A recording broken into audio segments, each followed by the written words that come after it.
ఒక వెలుగు వెలిగే ఉదయం 3 పిల్లలు, రవి 10 ఏళ్ల తలవంచని అబ్బాయి, నీలం టీ-షర్ట్, గోధుమరంగు షార్ట్, మీరా 9 ఏళ్ల తెలివైన అమ్మాయి, ఆకుపచ్చ గౌను, పోనిటైల్, మరియు చింటూ చురుకైన కోతి, ఒక పాత నక్షత్రాన్ని, మెప్పింగ్, అనుసరించి అడవిలోకి అడుగుపెడతారు.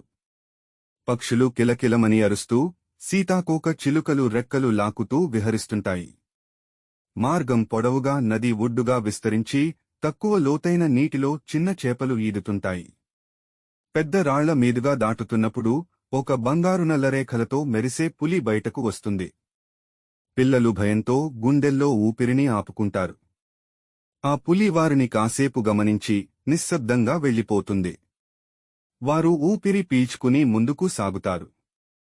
కొద్దిసేపటి తర్వాత ఒక చీకటి గుహ ముందు చేరతారు. లోపల ప్రవేశించగానే వేలాది మెరిసే కందిరీగలు వాటి మెత్తని కాంతితో గుహను ప్రకాశింపజేస్తాయి. చింటూ ఉల్లాసంగా అరుస్తూ ఒక రహస్య మార్గాన్ని చూపుతుంది. అందులోకి ప్రవేశించిన పిల్లలు చివరకు ఒక పెద్ద వట వృక్షం వద్దకు చేరుకుంటారు.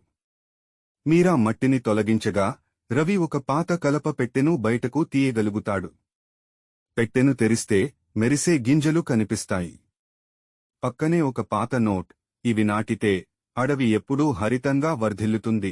పిల్లలు ఆనందంతో వాటిని నాటుతూ ప్రకృతికి నిజమైన రక్షకులుగా మారతారు.